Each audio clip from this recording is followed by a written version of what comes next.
IMF ने नई 11 शराइत पाकिस्तान के ऊपर रखी हैं, पाकिस्तान कैसे नबरद आजमा होगा। तो अब ऐसे हालात में मुजम्मिल साहब, हमारी जो माशी टीम है वो कैसे IMF वफ्द को आमादा करेगी? आपने जो देखा है वो जंग का दिबाचा भी नहीं था, ये उससे भी छोटी चीज थी।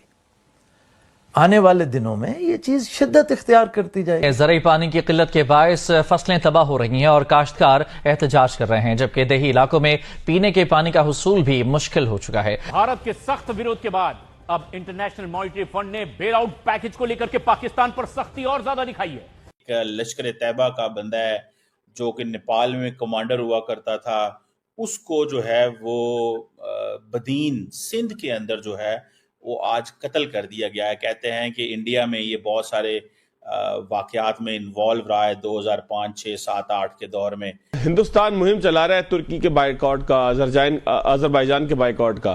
मुजम्मिल साहब, इसमें तो कोई ढकी छुपी बात नहीं है कि जो कर्ज है वो इस वक्त फर्ज हो गया और कोई जो ऑप्शन है वो बची नहीं है, और ये बात हमसे कहीं ज्यादा बेहतर वो टीम जानती है जो IMF के वफ्द में शामिल है। हंगर भूख के अंदर इस वक्त पाकिस्तान उन मुल्कों में है जहां भूख की सूरत हाल इंतहाई संगीन, कहां जो जरी मुल्क है, 26 मिलियन बच्चे स्कूल नहीं जा रहे। सर, कुछ मामला संभलता हुआ लग रहा है आपको? बिल्कुल नहीं। 11 करोड़ जो लोग हैं वो गुर्बत की लकीर से नीचे हैं, उसमें इजाफा हो रहा है, बेरोजगारी में इजाफा हो रहा है। दोस्तों, कैसे आप सब? उम्मीद करते हैं आप सब बहुत अच्छे होंगे। दोस्तों, आज का वीडियो काफी शानदार होने वाला है, इसलिए बिना स्किप के पूरा वीडियो देखना, क्योंकि आज हम बात करने वाले हैं IMF को लेकर। दोस्तों, जिस IMF को लेकर पाकिस्तान इतना उछल रहा था कि IMF ने उनको लोन देने के लिए यस कर दिया है, दोस्तों उसी IMF ने उन पाकिस्तानियों की नींद उड़ा दी है, क्योंकि उन्होंने 11 शर्त रखी है लोन देने से पहले। और दोस्तों, ये 11 शर्त पाकिस्तान कभी पूरी नहीं कर पाएगा। तो दोस्तों, पाकिस्तान के लिए ये बड़ी दिक्कत आ चुकी है। वैसे ही कंगाली छाई हुई थी, अब IMF भी लोन देने से पहले 11 शर्त रख रहा है। तो दोस्तों, ये 11 शर्त सुनते हैं, बिना स्किप के पूरा वीडियो देखना। बढ़ते हैं वीडियो की तरफ। कौन पता नहीं है, हम अरब है, हम तुर्क है, हम फारसी है, पता नहीं है। भारत के ओरिजिन वो बुलाना चाहते हैं। सिंधु सरस्वती सभ्यता वही हुआ है, मगर उसको नकारते हैं। तो आप कौन हैं? तो आप पॉजिटिव, आपकी आइडेंटिटी कुछ नहीं है, नेगेटिव आइडेंटिटी है। चाइना का आइडेंटिटी क्या है? चाइना एक एक्सपेंशनिस्ट देश है।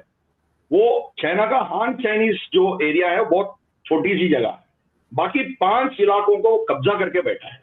एक ईस्ट तुर्किस्तान जो आप जिंगजियांग बोलते हो, दूसरा तिब्बत, तीसरा यूनान प्रोविंस, चौथा आपका इनर मंगोलिया और 5वां मंचूरिया। ये 5 अलग अलग जो इंडिपेंडेंट इलाके थे उसको कब्जा करके आपकी चाइना बनी है। तो उनका एक्सपेंशनिस्ट है। हर साल पोलिट ब्यूरो में उसको एक रिपोर्ट देना है, इस साल हमने कितना जमीन या समुद्र में हमने कब्जा किया है, वो कहना है। कितने हम आइलैंड्स को कब्जा किया है, कितना जमीन को हमने कब्जा किया है, यही बोलना है उनका डीएनए वो है। भारत का डीएनए क्या है? हम स्टेटस को कंट्री है। ब्रिटिश ने हमने बनाया स्टेटस को कंट्री, मतलब हमारी सरहद जो है उसको बदलना नहीं चाहते, किसी के जमीन हम हड़पना नहीं चाहते हैं, हमें ऐसे छोड़ दिया तो हम खुश है। तो ये हमारी सोच है, इसलिए हम सरहद में पूरा फेंसिंग लगा के रखे हैं। तो आप जो भी करो उस तरफ हमें कुछ लेना देना नहीं है, जो आएंगे इधर उसको ही हम निपटाएंगे, नहीं तो हम we don't care for it. ये हमारी स्टेटस को सोच है भारत में।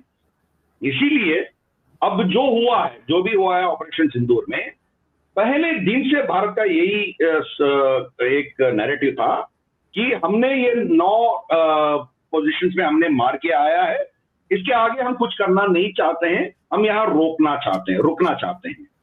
पाकिस्तान कुछ करेगा तो हम रिस्पॉन्ड करेंगे। पाकिस्तान चुप नहीं रह सकता है, क्योंकि उनके पॉपुलेशन से, उनका देश से उनका प्रेशर था, तो उनको कुछ ना कुछ करना था, वो कुछ किया है। फिर भारत ने रिस्पॉन्ड किया, आपकी जो एयर डिफेंसेस थे, लाहौर, बिहार जो भी है, उनको हमने ध्वंस किया है। फिर उस समय में भी हमने एक स्टेटमेंट दिया था, नॉन एस्केलेटरी। आगे हम इसको आगे लेके नहीं जाना चाहते हैं या रुकना चाहते हैं, मगर पाकिस्तान चुप नहीं रही।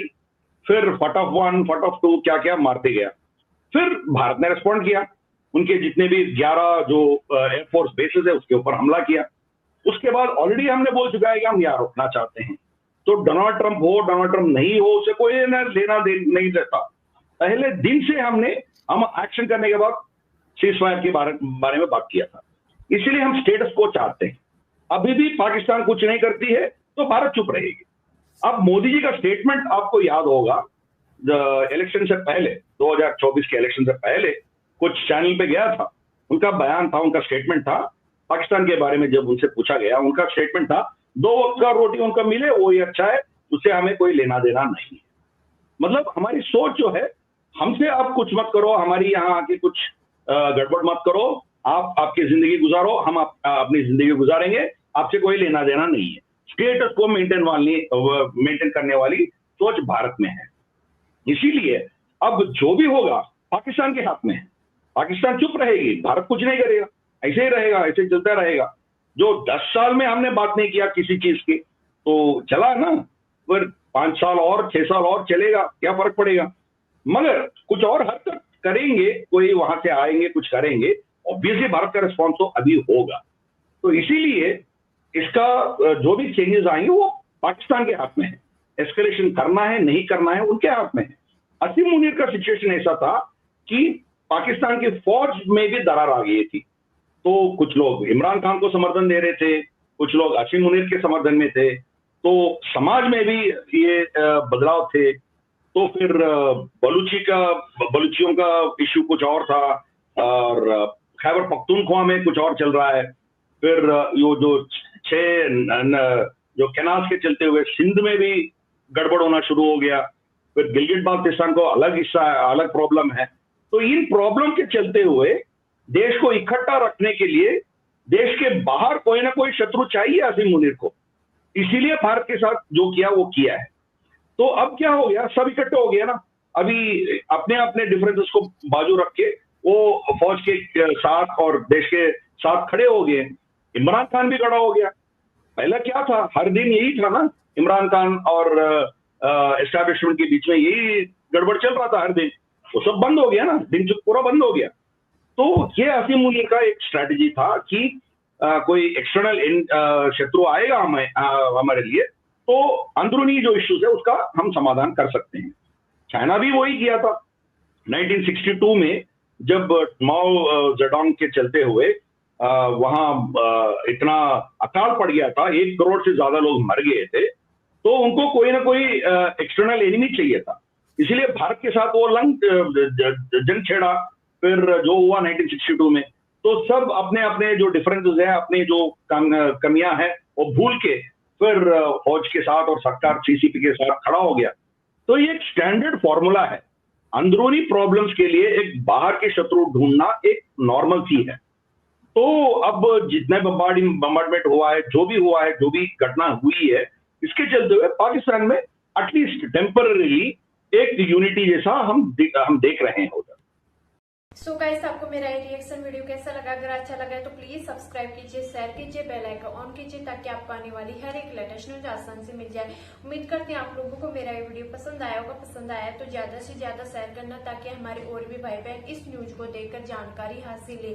जैसा कि आप लोग जानते होंगे कि IMF ने कुछ दिन पहले, जब इंडिया और पाकिस्तान में गहरी दुश्मनी चल रही थी, उस वक्त IMF ने पाकिस्तान को लोन देने के लिए यस किया था। लेकिन फिलहाल अब रिपोर्ट आ रही है कि IMF ने उनको लोन देने से पहले 11 शर्त रखी है, जिसको सुनकर पाकिस्तान में सदमा आ गया है। और दोस्तों, पाकिस्तान के जो न्यूज वाले उछल रहे थे, वो अब चुपचाप बैठे हैं एक कोने में। तो दोस्तों, आज का वीडियो आप लोगों को कैसा लगा ये कमेंट बॉक्स में जरूर बताना। उम्मीद करते हैं आप लोगों को पसंद आया होगा। पसंद आया तो ज्यादा से ज्यादा शेयर करना, ताकि हमारे और भी भाई बहन इस न्यूज को देखकर जानकारी हासिल ले। मिलते हैं नेक्स्ट वीडियो में, तब तक के लिए बाय। जय हिंद, जय भारत।